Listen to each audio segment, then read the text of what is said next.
வணக்கம் நண்பர்களே, தமிழ் பேசும் அன்பு உறவுகளே. நாம இன்னைக்கு பார்க்க போற தலைப்பு முடக்கத்தான் கீரை தோசை செய்வது எப்படி. முடக்கத்தான் கீரை தோசையில என்னென்ன நன்மைகள் இருக்கு அப்படிங்கிறதையும் பார்த்துருவோம். இப்போ நீங்க வீடியோல பார்த்துட்டு இருக்கிறது முடக்கத்தான் இலை தாங்க. இது தேவையான அளவுக்கு நம்ம சிறிது பறிச்சுக்கலாம். முடக்கத்தான் கீரை எதுக்கு சாப்பிடணும்னு சில பேர் கேட்கறது எனக்கு புரியுது. சில பேருக்கு தெரிஞ்சிருக்கலாம், சில பேருக்கு தெரியாம இருக்கும். அவங்களுக்காக இந்த காணொளி. மூட்டு வலிக்கு இது அருமருந்து. முதுகு வலி பிரச்சனைக்கும் இதை சாப்பிடலாம். இந்த கீரையை நேரடியாக சாப்பிட முடியாதவங்க ராகி மாவில் கலந்தும் அடை செஞ்சு சாப்பிடலாம். இப்போ நம்ம பறித்த கீரையை தண்ணியில் சுத்தமாக க்ளீன் பண்ணிக்கலாம். சுத்தம் செய்த கீரையோட என்னென்ன சேர்க்கலாங்கிறதையும் சொல்கிறேன், கவனமாக பாருங்கள், ஸ்கிப் பண்ணாமல் பாருங்கள். ஒரு கப்பு கீரைக்கு 3 சிறிய வெங்காயம், 4 பீஸு பச்சை மிளகாய். நான் சொல்கிறது எல்லாமே ஒரு கப் அளவுக்கு கீரைக்கு அளவு சொல்கிறேன். இப்போ நாம் ஸ்லைஸாக அரிஞ்சிக்கலாம் இந்த சின்ன வெங்காயத்தை. உங்கள் தேவைக்கு ஏற்ப வெங்காயத்தின் அளவு மாறுபடும். இப்போ நம்ம கட் பண்ண வெங்காயமும் மிளகாயையும் சேர்த்து மிக்சியில் அரைச்சிக்கலாம். மிளகாய், வெங்காயம், கீரை இவை அனைத்தையுமே போட்டு மிக்சியில் சேர்த்து மைய அரைக்கணும். நீங்கள் கேட்குறது எனக்கு புரியுது, வெங்காயம் கட் பண்ணிங்க, மிளகாய் ஏன் கட் பண்ணுறதுன்னு. வெங்காயம் ஸ்லைஸாக கட் பண்ணால் தான் அந்த ஸ்லைஸு நல்லா அரையும். இல்லைனாக்கா நம்ம தோசை செஞ்சு சாப்பிடும்போது அது வாயில் அகப்படும் ஸ்லைஸாக. மிளகாய் அப்படி இல்லை, அது நல்லா அரைஞ்சிரும். அதனால் இதை 3ஐயும் நல்லா சேர்த்து அரைச்சாச்சு.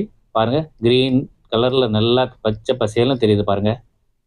ஓகே, இந்த அரைச்ச கலவையோட நம்ம என்ன சேர்க்க போகிறோம்னா, ஏற்கனவே ரெடி பண்ணி வச்சுருக்கிற தோசை மாவு தாங்க.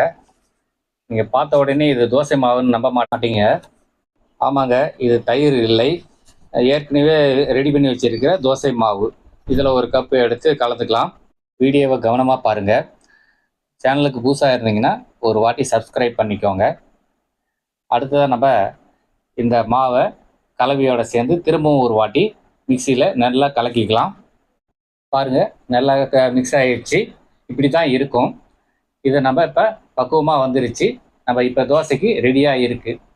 இன்னும் கொஞ்சம் மாவு இருக்குது, அதையும் இது கூட சேர்த்துக்கிறேன். இதை செஞ்சு சாப்பிட்டா மூட்டு வலி பறந்து போயிடும்.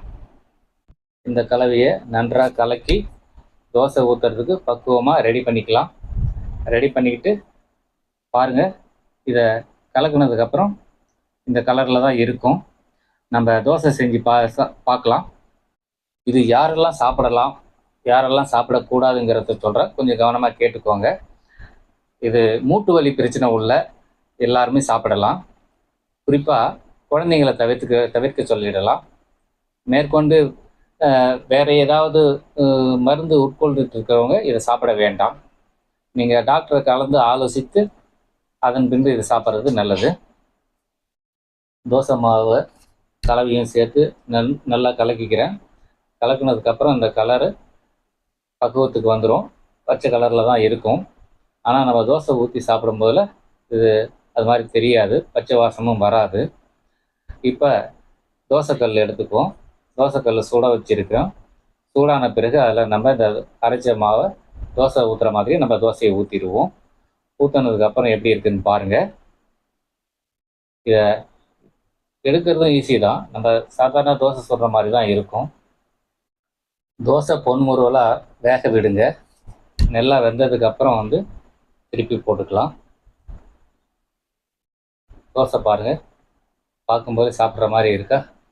ஓகே, நல்லபடியாக வந்துடுச்சு தோசை. பிளேட்டுக்கு வேறு பிளேட்டுக்கு மாற்றிக்கலாம் நம்ம. இப்போ இந்த தோசையை நம்ம சட்னி சேர்த்து சாப்பிடலாம். உங்களுக்கு விருப்பமான சைடிஷ்ஷாக அதில் தொட்டு சாப்பிட்ற மாதிரி நீங்கள் ஒரு சைடிஷ்ஷை ரெடி பண்ணிக்கோங்க. தோசை நீங்கள் செய்யும்போது நைஸான தோசை செய்யுங்க. கல் தோசை அளவுக்கு செய்யாதீங்க. ஏன்னா அது நைஸாக இருந்தால் இன்னும் பர்ஃபெக்டாக அமையும், நல்லாவும் இருக்கும் சாப்பிட. நான் இந்த தோசை கூட சாப்பிட்றதுக்கு தக்காளி சட்னியை ரெடி பண்ணியிருக்கேன். இப்போ பாருங்கள், தக்காளி சட்னி ரெடி. ஓகே, முடக்கத்தான் இலக்கீரையை பார்க்காதவங்க இதோ பாருங்கள், வீடியோவில் பார்க்குறது மாதிரி தான் இருக்கும். கவனமாக பார்த்துக்கோங்க. இதுவரை தொடர்ந்து வீடியோ பார்த்தமைக்கு நன்றி.